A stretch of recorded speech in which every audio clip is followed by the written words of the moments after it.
I will now recognize the Honorable Minister of Justice and Constitutional Development. The fiscal environment demands of us to do more with less and to be prudent in our spending.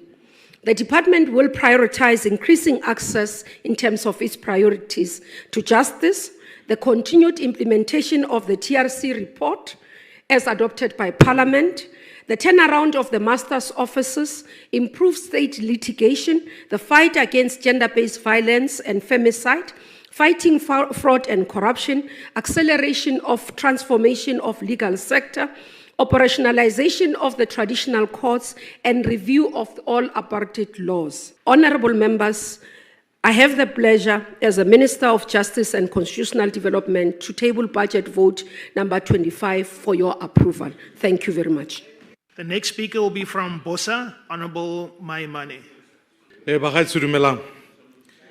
I think all of us as South Africans have been treated quite extensively by the revelations that General Mkhwanazi raises. The old dictum that says innocent until proven guilty. I want to, in this instance, make it clear that we believe General Mkhwanazi until he's been proven to be dishonest. And that requires a process of thorough investigation. What General Mkhwanazi is stating is the feeling that we all have. That the fact of the matter is that your probability of finding a conviction after having convicted a murder is 1 in 5. For rape, that number becomes even less. This is something that is deeply worrying. General Mkhwanazi confirms for all of us what we've all felt, that state capture has not quite stopped. That it is something that is continuing and we all feel it in our day-to-day lived experiences. General Mkhwanazi tells us that we are fast shifting away from the rule of law to the rule of man. The idea that political decisions trump, in fact, what should happen in terms of the rule of law. Honorable members, it is time for us to be deliberate and act now. We will soon be asked to declare the state capture report as wasteful and fruitless expenditure, until we soon see prosecutions that must take place. So, Honorable Minister, I have a number of points I want to raise with you. In February, your ministry committed to making the National Register of Sex Offenders public. We have to see progress in this. Because in truth, for our teachers, only 7% of the nearly 500,000 educators have been screened against this. I take my kids to school. I'm sure honorable members do the same. We can't put them at such risk. For police, as of now, only 245 SAPS personnel have faced scrutiny in this regard. This is a significant risk in a country that is facing such a chronic issue of violence. Honorable Minister, you promised the whistleblowers protection and legislative reform. I'm sure we can come here today and we've got to make a commitment to expedite that issue. Because more people take their lives to risk to tell us what is going on. They need protection and they need protection from you. So I welcome the decision by Parliament to put together an investigation. The last point I want to make, Minister, is that as the end of the term of the current National Director of Public Prosecutions, let us codify into law the appointment of the next, begin now, and make sure we get a candidate who will replace Advocate Batoy. Justice cannot be allowed to be subjected to the rule of men. So let's make sure we act now, fund properly, and deliver a justice system that works for all citizens. Thank you, Honourable Member. I'll now recognize Honourable Trollip. Action SA has long advocated for the establishment of specialised corruption courts to fast-track the prosecution and conviction of corruption cases. The urgency has never been more clear, especially in light of the expose by Commissioner Mkhwanazi. The Zondo Commission recommended over 1,400 individuals, companies and government entities to be investigated for their roles in state capture. In a written reply to Action SA, the Directorate for Priority Crime Investigation said only 200 recommendations have been prosecuted or prioritised. These have led to just 12 court cases, addressing only 38 of the 1,400 recommendations, a mere 2.7%. If this department and this GNU has no appetite to prosecute these cases, we do. If I can adapt and borrow from the words of William Shakespeare and Julius Caesar and say, I have not come here to praise the NPA. I've come here to expose it. The NPA has failed with the Zizi Kodwa case. The NPA collapsed the Estina dairy case. The NPA botched the Cholota extradition in the 255 million rand asbestos case involving Ace Magashule.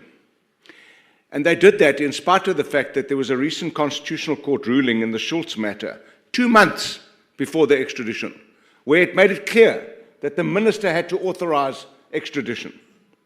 When the NPA were asked, did they discuss that? They said, yes, we did, but our lawyers weren't present. Aren't you all supposed to be lawyers? The Bushiri saga, also botched.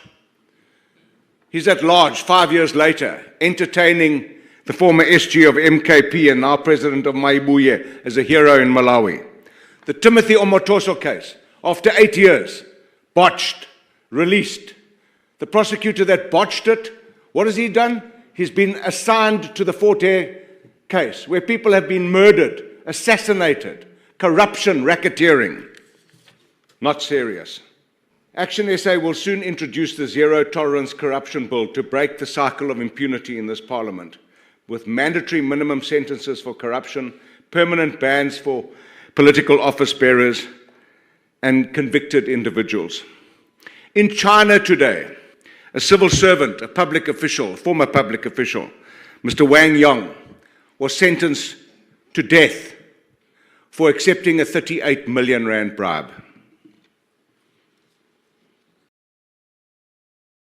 Serious China, malunga bantu bahwapilizai. But we're not serious in this country.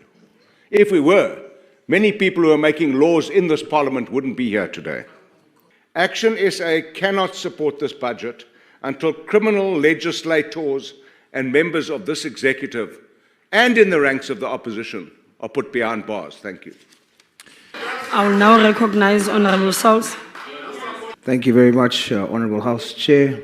The Department's Strategic Plan 2025 to 2030 includes 9 outcome statements. I want to zoom into 3.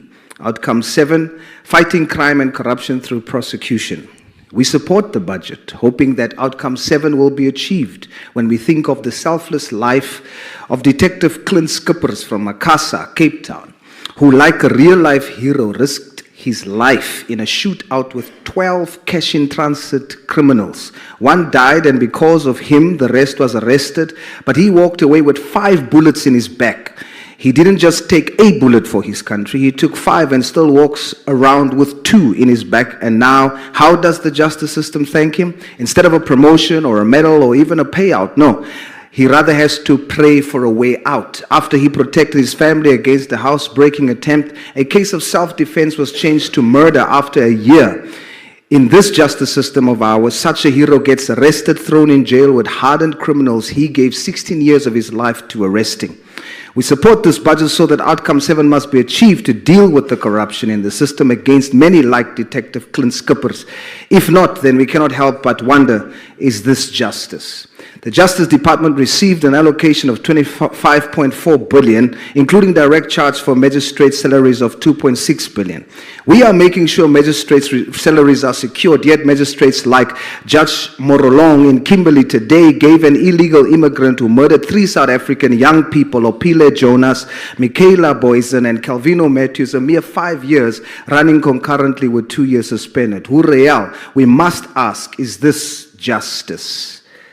Outcome 8, apartheid-era justice-related legislation reviewed and replaced, and as it relates to constitutional development, the apartheid racial classification of Khoi-San colored Indian and one segment of white South Africans being legislatively considered black in general, but not African in particular, must be reviewed and totally erased. Otherwise, we must ask again, is this justice or just ice in a glass of expensive whiskey enjoyed by the deep state when they say cheers to a corrupt system they alone benefit from. PA supports. Munib Baizani, Minister. Salute. Thank you, Honorable Member. I'll now recognize Honorable Nhlanhla. The National Prosecuting Authority, meant to be the cornerstone of justice, remain a sub-program under this vote. It is politically and financially tied in the same executive it must prosecute. 106 million was stripped from the investigating directorate, while cases like the Palapala, the National Lottery scandal, and the Gupta extraditions remain frozen. Just over a month ago, the National Director of Public Prosecution, Shamila Batoyi, admitted on national television that the NPA is infiltrated. Instead of facing this reality, the minister rushed to defend her, saying she used the wrong word. That is not leadership, it's a coordinated cover-up. The truth is the NPA will never prosecute powerful politicians while it is funded and controlled by them. This budget keeps the NPA on a financial leash and corruption off the hook.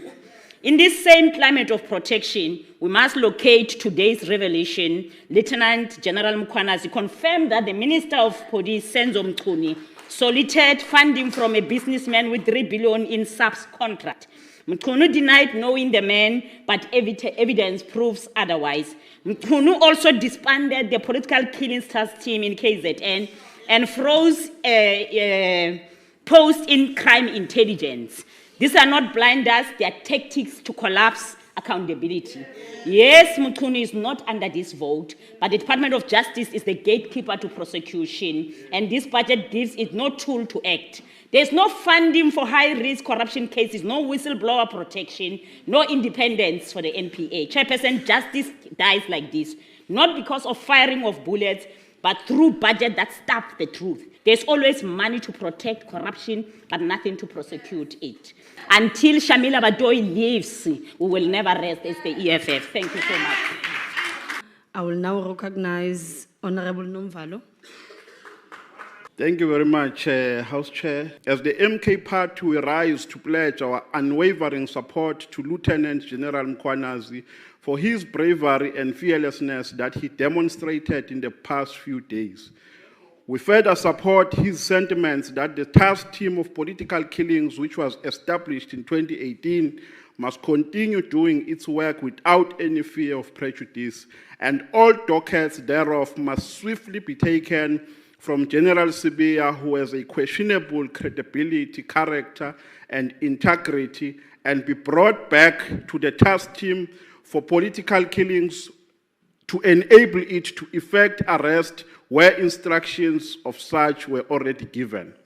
Subsequent to that, we further make a clarion call that further investigations about prosecutors and magistrates who have been alleged to have participated in rescuing drug syndicates in Johannesburg must be made by the Office of the Public Protector and SIU swiftly. These institutions must expedite such investigations so that we do not embrace rotten potatoes which will exacerbate an undesirable administrative turmoil presently facing state institutions in the Police Department and the Department of Justice. We stand here today to salute the KZN Commissioner. We say to him, South Africans are with you. Never give your expensive and rich attention to Ongrim no Jahidata ANC Youth League, who are trying to be popular by launching weak political onslaughts against you using the media. We know that you will never be moved by any political brouhaha and halabaloo. Honorable members, the NPA is currently in shambles because of the incapable incumbent which has a responsibility to supervise its work. Amicable solutions which can rescue the NPA from the reputational crisis it is currently engulfed with are written on the wall. But Mr. Ramaphosa refuses to espouse them because he doesn't want to offend those who protect him against legal repercussions for hiding dollars under mattress while ordinary South Africans are swimming in poverty. The first solution is that the president, as the appointing authority, must fire Advocate Shamila Batoi with immediate effect for her incompetency. She has not only run the NPA like she's running a saloon, but has equally failed to supervise the prosecution of prominent cases like the Omotoso case, Sindiso Makaka case, Gupta extradition, Senzo Meiwa, Twetwe, state capture cases, and many more. Honorable members, the NPA proves it every day that equality before the law and justice are just a myth in South Africa. Hence, criminals who thrive through extortion, drugs, heist, and so on and so forth are more richer than academics, entrepreneurs, and professionals. There is no justice for the poor. It is only for the rich, the politically connected, and corrupt politicians. The Speaker from Rise, Honorable Ghana. Hey, and Katal no Guazana, ne? MK. Hey. Nakensam Tramashtul. Honorable members, fellow South Africans. There is that famous saying that says that justice delayed is justice denied. And today, too many South Africans are denied justice because the wheels of justice are grinding far too slowly. This department is meant to be the center of justice for victims of violent crime, for communities plagued by corruption, and for the many ordinary South Africans seeking fairness and accountability. But what we see is a system that is buckling under pressure and at times paralyzed. Take the Senzo Meyiwe trial, a national tragedy that has dragged on for years with no end in sight. Televised court proceedings might inform the public, but when they contribute to procedural delays, we must reassess their value. Justice is not a performance, it is a right. We do acknowledge, as Rise Mzansi, we acknowledge that the budget is inadequate for the volume of cases enrolled. But we also believe that the department can do much better. Too many prosecutors in lower courts are overwhelmed, under-resourced, and some, and we need to be honest, they are corrupt. They accept bribes to oppose or not to oppose bail. The result? People who should be behind bars are out on the streets, and those who should be free remain behind bars. Some because they can't afford bail as low as 500 rands. This cannot be justice, and this cannot be acceptable. Honorable members, this budget must prioritize the efficiency and integrity of the justice system. That starts with a well-trained, well-supported, and honest prosecutors. Those who are unwilling to serve with integrity should be shown the door. And last week, Honorable Groenewald, Minister, wanted to open the door that was closed, and he wanted us to discuss corporal punishment. And as Rise Mzansi, we reject the return of corporal punishment. It is regressive and unconstitutional. Instead, let us promote community services and alternative centers to petty crimes. This will include cleaning public spaces, maintaining schools and cemeteries.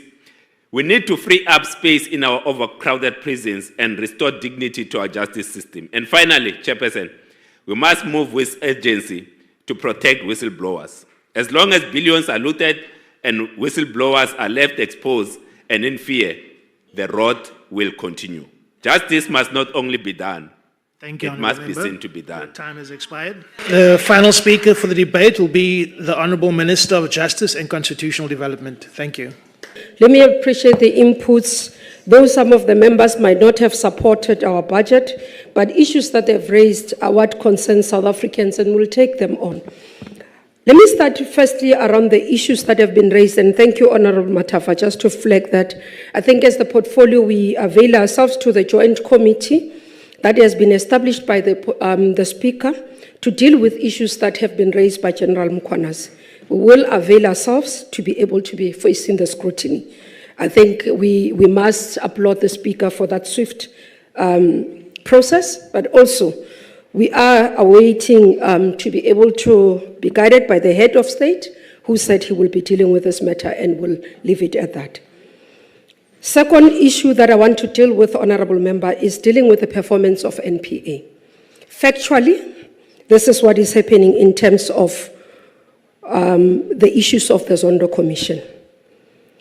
Of the cases, 82 recommendations comprising of 20 cases are still under investigations. 23 recommendations comprising of 9 cases are before courts. 4 recommendations comprises of 2 cases have been finalized. 11 recommendations comprising of 5 cases are under consideration for authorization within the system. IDEC decided not to prosecute 1 case involving 1 recommendation. IDEC also went beyond the recommendation and looked at specific areas where there were no specific recommendation. Out of this, 57 cases have been identified out of the report. 28 cases are before court, 23 under investigations, and 6 are being considered for authorization. It's not correct to say that no work has been done on the state capture investigations. Work continues. Again, what has been progress and important progress that I highlighted in my speech was the work that is done by Asset Forfeiture Unit, the companies that have been involved in state capture who are made to pay back the money. Building investment confidence is important, and that's why fighting crime and corruption does have a role, because investors look at one of the areas around our ability to be able to fight crime and corruption, and that's why we remain committed. You'd note, honorable members, that we have announced that in the portfolio we will be embarking on lifestyle audit across. In state attorneys, all of them, starting from the bottom to the top. In prosecutors, all of them, we're starting with senior management. In master's office, all of them. In legal aid, that work has started and I've received the report. And all of them, including the department, all of them are submitting, all entities are submitting quarterly reports in terms of progress so that I can look at how far they are going and what is happening. So the first reports have come and I do write to them to say I need the first report.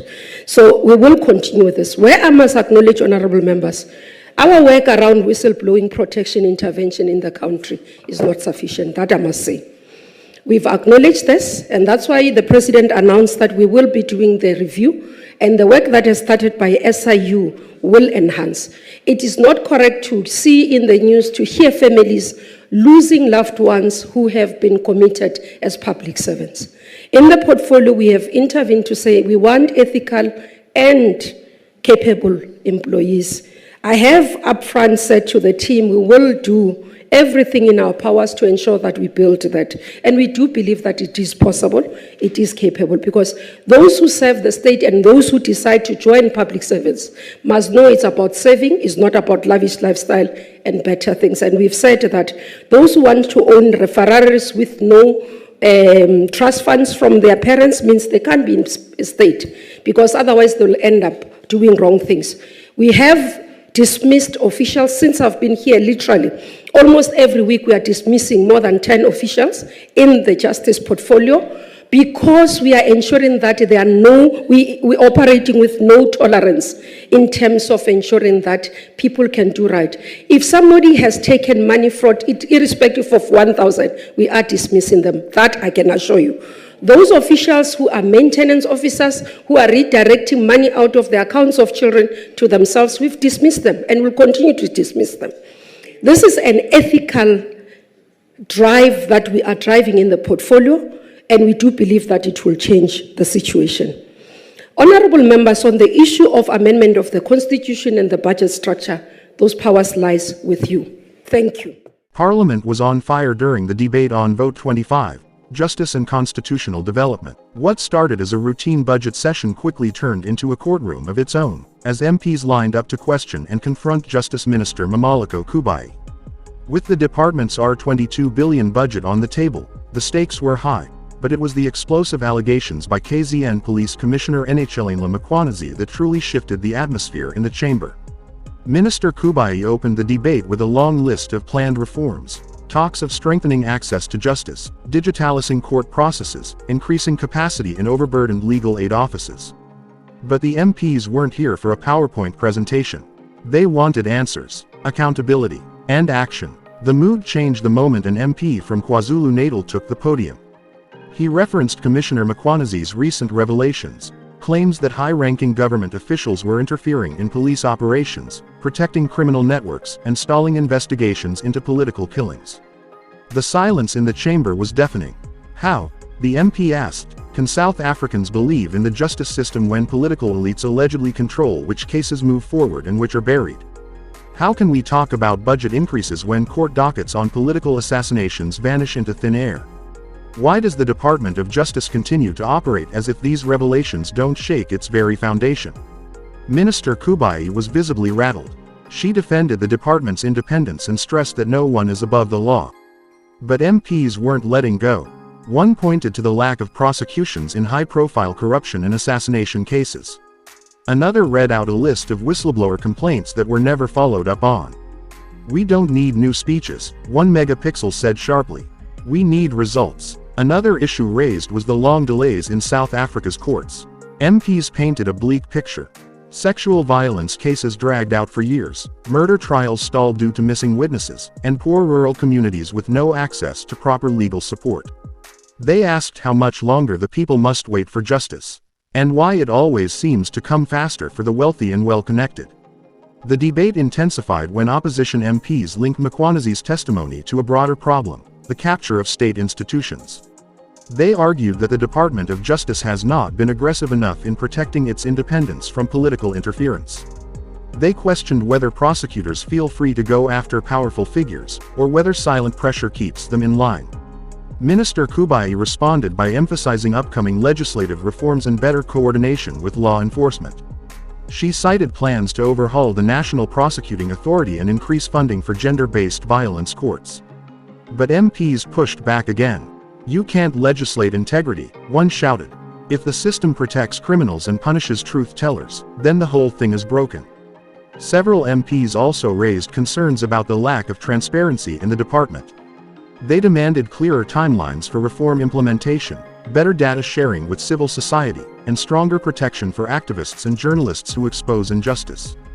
Justice delayed is justice denied, one megapixel said, echoing a phrase that has become painfully familiar in South Africa's post-apartheid era. By the end of the session, the message was clear. Parliament is tired of excuses. The public is tired of promises. And the Department of Justice is now under intense scrutiny, not just for how it spends its budget, but for whether it still serves its constitutional mandate. Can it protect the weak? Can it prosecute the powerful? Or has it become just another department, locked in a political struggle that leaves ordinary citizens out in the cold?